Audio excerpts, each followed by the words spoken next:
तर नमस्कार मित्रांनो, कसे आहे सगळेजण। तर आजच्या व्हिडिओमध्ये आपण पाहणार आहे की कसं काय आपण HTML च्या कोडला आपण स्टायलिंग देऊ शकतो थ्रू CSS।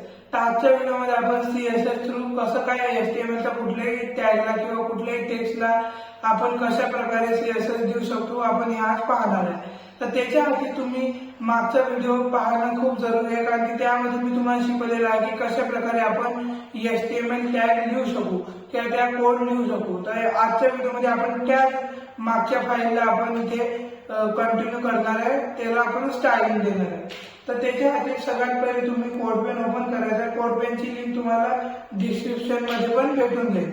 तर त्याच्या आधी आपण मागच्या वेळेस एक फाईल सेव्ह केली होती याच्यामध्ये, तर ती फाईल तुम्ही ओपन करून घ्यायची। ती कशी ओपन करायची, तुम्ही खाली दिलेल्या लिंकवर क्लिक करायचं कोडपेनचे की गुगलवर जाऊन सर्च केल्यानंतर तुम्हाला असा इंटरफेस ओपन होईल। तिथे तुम्हाला युअर वर्क वर जायचं आहे। इथे तुम्ही मागच्या वेळेस जर तुम्ही फाईल सेव्ह केली असेल तर तुम्हाला इथे दिसून जाईल फाईल ती। या फाईलवर असं आपण क्लिक केलं की तीही ओपन होऊन जाणार आहे। तर आपण आजच्या व्हिडिओमध्ये पाहणार की कशा प्रकारे आपण इथे CSS देऊ शकू ह्या कोडला। तर इथे मी तुम्हाला दाखवतो एक सॅम्पल। आपण मागच्या वेळेस जो सॅम्पल त्याला आपण इथे दिलेला आहे। तुम्ही पाहू शकता मी इथे H1 टॅगला इथे कलर केलेला आहे रेड, त्यानंतर मागे बॅकग्राऊंड कलर टाकला आहे। ते कशा प्रकारे देऊ शकतो तुम्ही इथे पाहू शकता की इथे आपण अशा प्रकारे करू शकू। तर आपण आता खरंमध्ये एक्झिक्यूट करून पाहणार आहे। त्याच्यामध्ये सगळ्यात पहिले तुम्हाला करायचं इथे H1 लिहायचं आहे। आपण H1 ला द्यायचं असेल तर आपण H1 लिहायचं आणि इथे क्लिक करायचं आहे। क्लिक करून तुम्ही इथे कर्ली ब्रॅकेट द्यायचे आहे। त्याच्यानंतर इथे एंटर केल्यानंतर तुम्हाला अशा प्रकारे इथे येऊन जाईल। तर तुम्हाला आता पहिले टेक्स्टला कलर द्यायचा आहे। तर आपण इथे लिहिणार आहे कलर।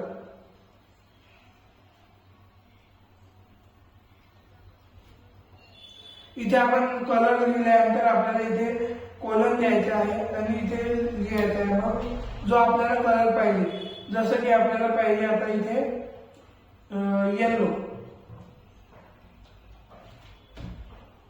मी इथे येलो लिहिल्याबरोबर तुम्ही पाहू शकता इथे आउटपुट मध्ये आपल्याला येलो मध्ये हे आलेलं आहे। तर येलो पेक्षा आपण इथे रेडच घेऊ, कारण रेड चांगला दिसेल। जसं आपण इथे रेड इथे आलेला आहे त्याच्यानंतर आपल्याला इथे सेमीकोलन द्यायचा आहे आणि वापस एंटर करायचं आहे। नंतर आपण झालो सेकंड याच्यावर एंटर। त्याच्यानंतर आपल्याला इथे तुम्ही पाहू शकता इथे सेंटर मध्ये आलं। तर हे कशा प्रकारे सेंटर मध्ये आलेलं आहे तर हे मी तुम्हाला आता सांगणार आहे। त्याच्यात हा एक टॅग वापरला जातो म्हणजे टेक्स्ट अलाइन। तर आपण इथे आता तो यूज करू।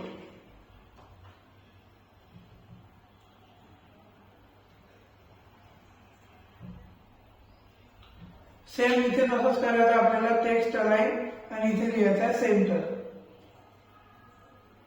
आपण जसं लिहिल्याबरोबर तुम्ही पाहू शकता की इथे सेंटर मध्ये आपण हेडिंग जी लिहिली होती ती आलेली आहे। तर तशाच प्रकारे आपण H2 आणि H3 ला पण देऊ शकतो। तर चला आपण इथे देऊ।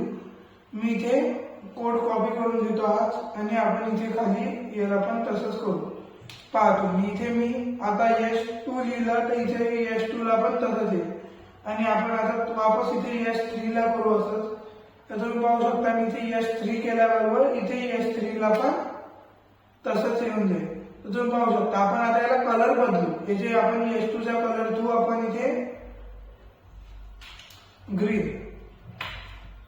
जसं मी इथे ग्रीन लिहिणार इथे ग्रीन कलर होईल आणि इथे मी लिहिणार आहे पिंक।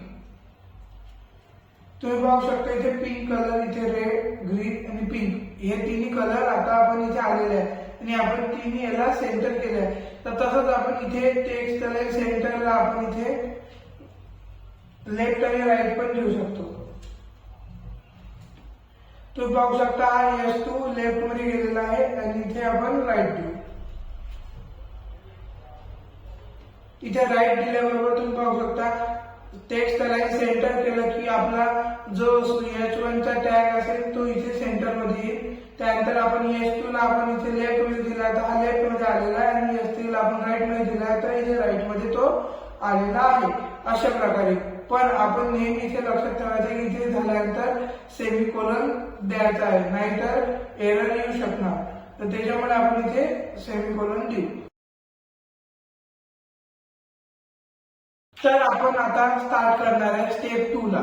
स्टेप 2 मध्ये आपण कशा प्रकारे आपण बॅकग्राऊंड कलर देऊ शकू आपण हे पाहणार आहे। त्याच्या आधी तुम्हाला मी इथे दाखवतो की कशा प्रकारे इथे बॅकग्राऊंड कलर दिलेला आहे। तर समजा आपल्याला इथे बॅकग्राऊंड कलर जर द्यायचा आहे तर त्याच्या आधी तुम्हाला हा कोड यूज करायचा आहे। इथे हा सिंटॅक्स आहे, आपण हा कॉपी करू आणि तिकडे पेस्ट करू। तुम्ही पाहू शकता की कशा प्रकारे इथे आपण आता आपण पी टॅगला करू, म्हणजे hello welcome to my channel वर इथे आपण इथे पी लिहायचं आहे, त्यानंतर कर्ली ब्रॅकेट देऊन इथे हे करून इथे आपण हा पेस्ट करू। जसं आपण इथे पेस्ट करू तुम्ही पाहू शकता की इथे हा असा कलर आलेला आहे। तर तुम्ही म्हणणार की इथे हे काय आलेलं आहे हॅशटॅग मध्ये, हे आहे एक प्रकारचे कलरचे कोड। आपण सीएसएस मध्ये जसं इथे कलर आपण नुसतं कलर लिहिला तर इथे आपण कलरचे नाव लिहू शकतो, नेम लिहू शकतो, पण आपण इथे बॅकग्राऊंड मध्ये आपल्याला सीएसएस चे कोडचे कलर नंबर लिहायचे आहेत, कलरचे नंबर लिहायचे। तर त्यासाठी तुम्हाला सरळ सरळ याची लिंक डिस्क्रिप्शन मध्ये पण भेटून जाईल, किंवा तुम्ही असं इथे सर्च करायचं सीएसएस कलर पिकर म्हणून। तुम्ही असं सीएसएस कलर पिकर सर्च केल्याबरोबर तुम्हाला अशी एक विंडो ओपन होईल। त्यानंतर आपल्याला जो कलर पाहिजे इथून आपण हे करायचं स्क्रोल करून, आज मला इथे थोडासा ब्लॅक पाहिजे तर मी इथे ब्लॅक वर क्लिक करून हा इथे कॉपी करून देऊ। आणि जसं इकडे आल्यानंतर आपण इथे आपल्याला इथे 2 कलर आहेत, त्यामुळे तुम्ही पाहू शकता की याच्यामध्ये इथे 2 कलरचं कॉम्बिनेशन मिळून मधात तुम्ही पाहू शकता फेंट आहे, साईडला डार्क आहे। तर आपण 2 कलर न देता इथे 1 कलर पण देऊ शकतो। आता इथे आपण जो कॉपी केला होता तो इथे पेस्ट करू, कंट्रोल व्ही करून आपण इथे पेस्ट करायचा आहे। त्यानंतर इथे पेस्ट केला आपण इथे ब्लॅक पेस्ट केल्यानंतर आपल्याला अजून 1 कलर पाहिजे, तर तो आपण आता घेऊ इथे हा याचा कोड कॉपी करायचा आणि इथे आपण तो पण कोड पेस्ट करायचा कलरचा। इथे आपण तो कंट्रोल व्ही करू। जसे इथे करू तुम्ही पाहू शकता की मधात आपण ब्लॅक घेतला होता तर तो ब्लॅक आला आणि इथे बरोबर हे आलं।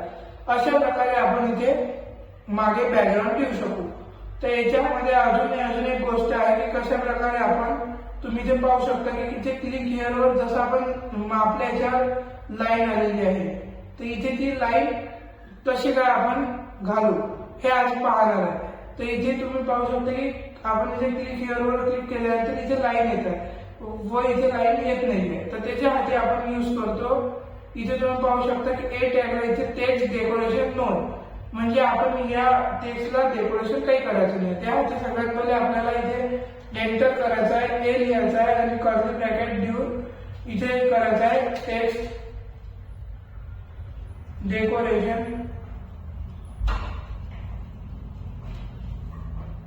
आणि त्यापुढे लिहायचं आहे कोलन देऊन नोन। जसं आपण इथे नोन लिहू ते इथे तुम्ही पाहू शकता की इथे डेकोरेशन म्हणजे जी लाईन आहे ती चालली गेलेली आहे। तर आजच्या व्हिडिओमध्ये एवढंच। तुम्हाला व्हिडिओ आवडला असेल तर लाईक करा, सबस्क्राईब करा।